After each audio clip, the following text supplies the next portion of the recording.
Derby Wars, racing's biggest contest site, is now even bigger with more than 200 games every day. Check out Survivor, Derby Wars' hottest new game. It's fun, easy to play, and for just $4 you could win $1,000. Just pick a horse to finish first, second, or third and advance to the next race. With daily payouts and games starting every hour, you'll see why fans are racing to play Survivor.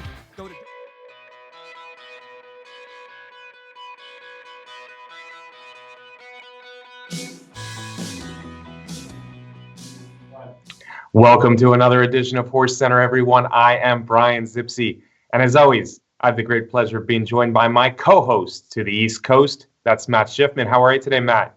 I'm great, Brian. It's hard to believe that 2016 is slipping away so quickly. It's not slipping away too quickly, Matt. We still have plenty of great racing action, but before we get into the big Thanksgiving Day weekend extravaganza across the country, we're going to talk about something important, something that racing fans want to talk about, especially after all that went down at the Breeders' Cup. Of course, I'm talking about the Horse of the Year race, Matt. Who is going to be the 2016 Horse of the Year? I've seen a lot of talk on social media, and surprisingly, or maybe not surprisingly, I've seen a nation divided. That's no pun intended to our current new president. But anyway, California Chrome was a clear leader of the Horse of the Year race up until the Breeders' Cup Classic. But what happened to him out at Santa Anita, Matt? Yeah, Brian, Arrogate backed up his historic performance in the Travers with a victory in the Classic. And of course, naturally, that opened the debate. Is Arrogate going to be Horse of the Year? Because, of course, the Classic winner has a leg up in that category. The Classic winner has been the Horse of the Year on many occasions, Matt, but this, of course, is the Horse of the Year, not the Horse of the Breeders' Cup Classic. Now, Arrogate has won 5 races in a row, but, of course, 3 of them came in a maiden race and then 2 allowance races. Grade 1 Travers Historic, the Midsummer Derby, was just a fantastic performance. And then the Breeders' Cup Classic, he beat the best dirt horse in the world.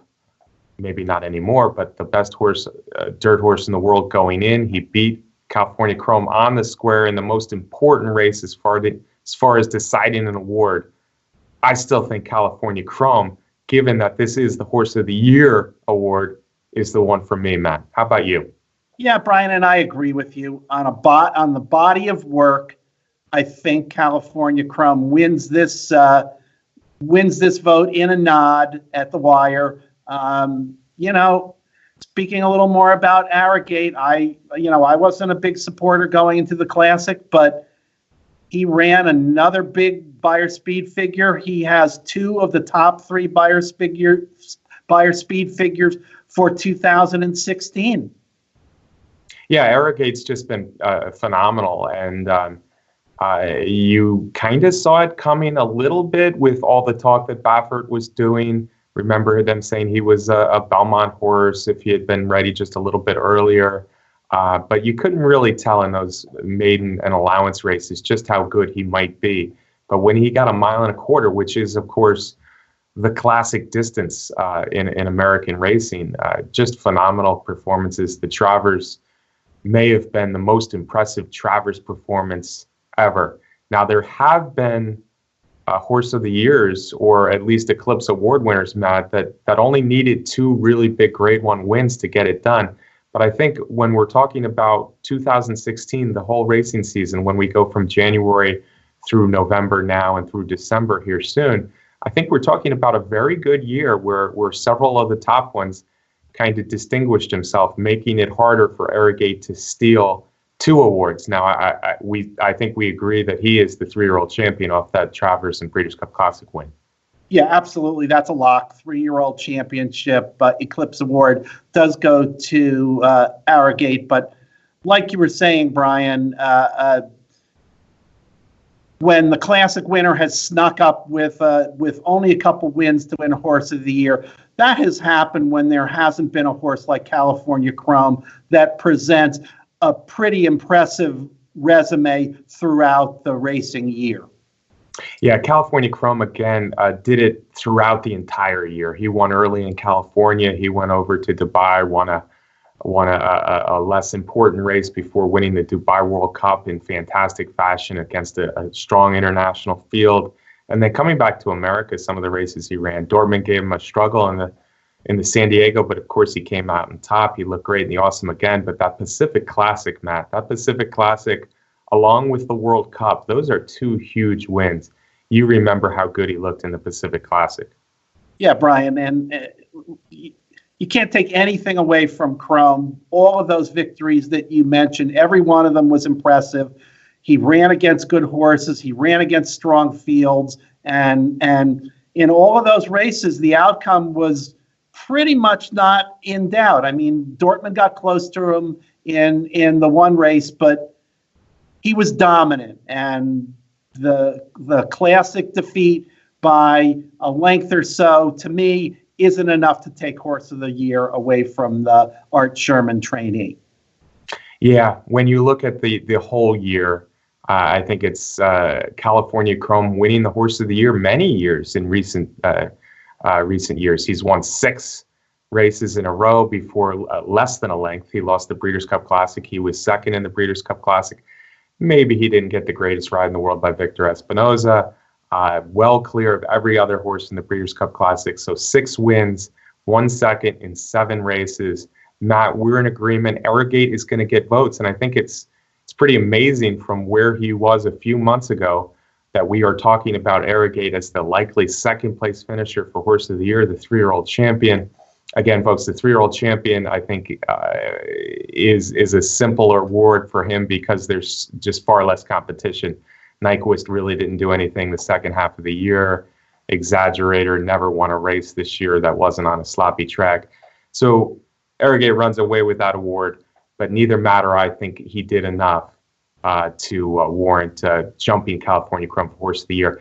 I guess that we should discuss another question, Matt. Who's the better horse right now, Arrogate or California Chrome? And hopefully we're going to see more of these Arrogate California Chrome matchups.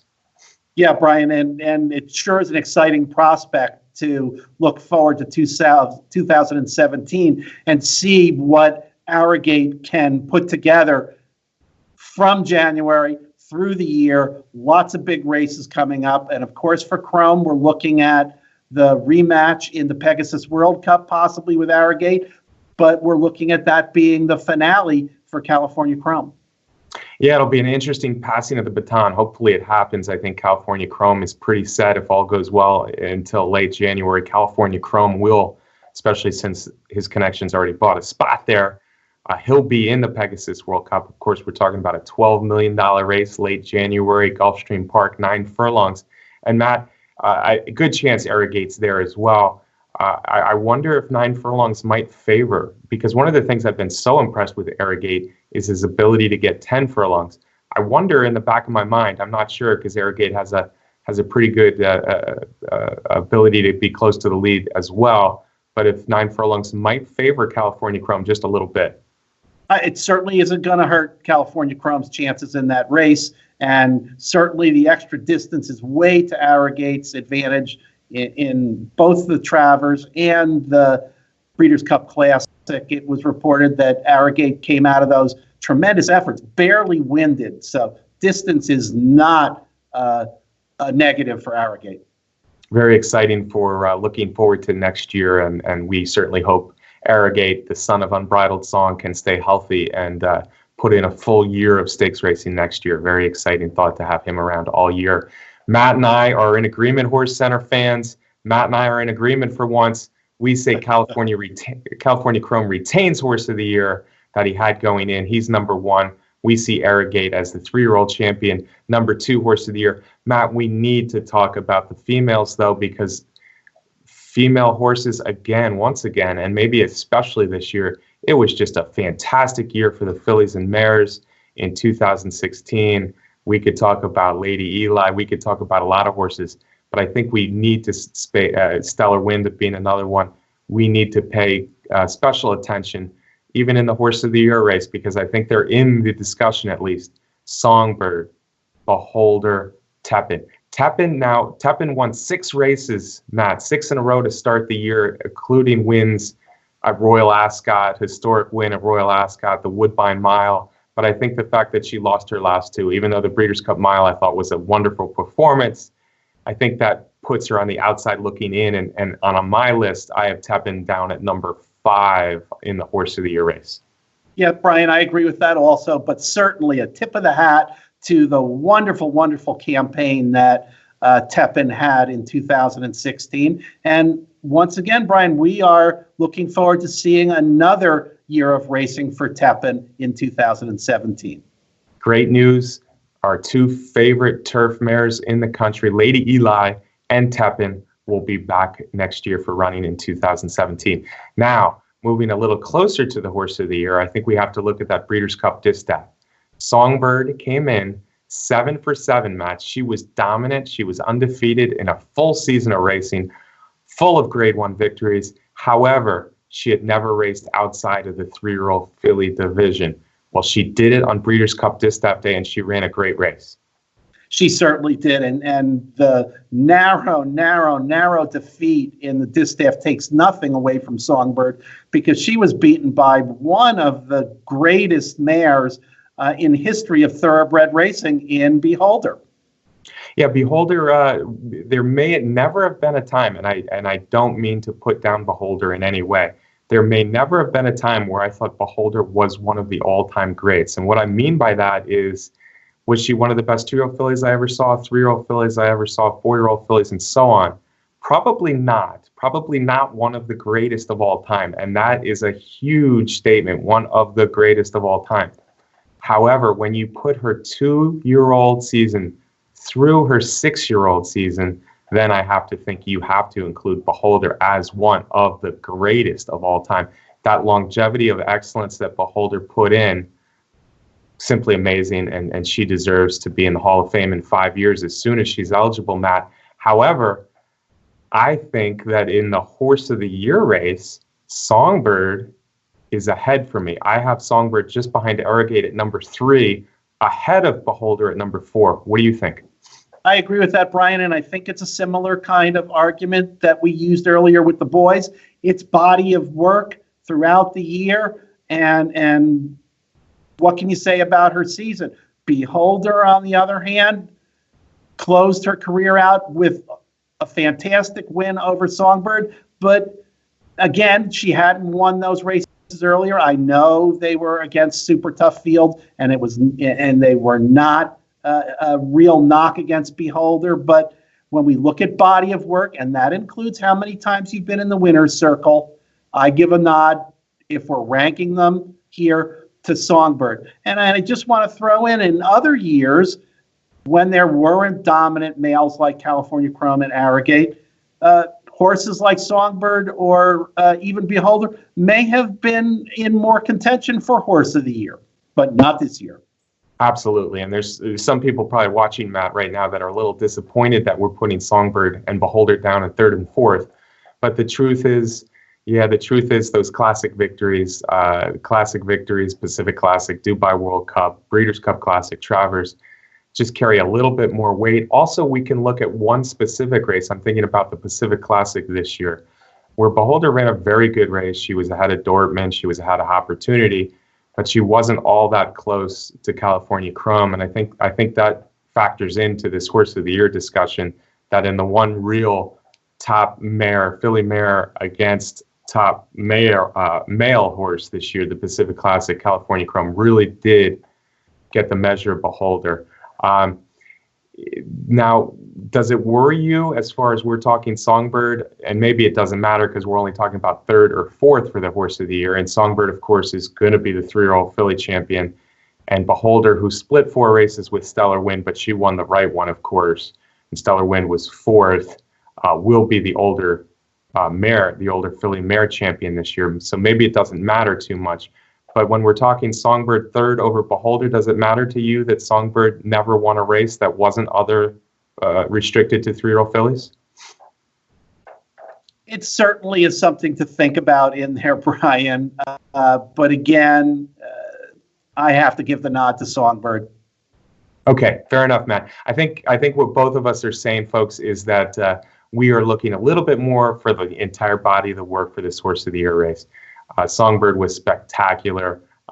looking at the Cotillion, where she took on supposedly the second and third best three-year-old fillies, dirt fillies in the country, and Karina Mia and Catherine Sophia.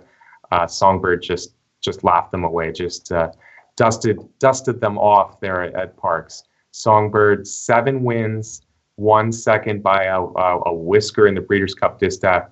We think she deserves to be number 3 on our Horse of the Year list. And Beholder, who had a 3-race losing streak coming in. We almost forget about that, but she did have a 3-race losing streak. She still ended up with a fantastic year. 6 starts, 3 wins, 3 seconds. Of course, she got the big one where she beat Songbird, Forever Unbridled, Stellar Wind. Beholder is number 4. Honorable mention to Tepin. But Matt, when they announce the Horse of the Year in January, it's going to be who? It's going to be California Chrome. No surprises there, Brian.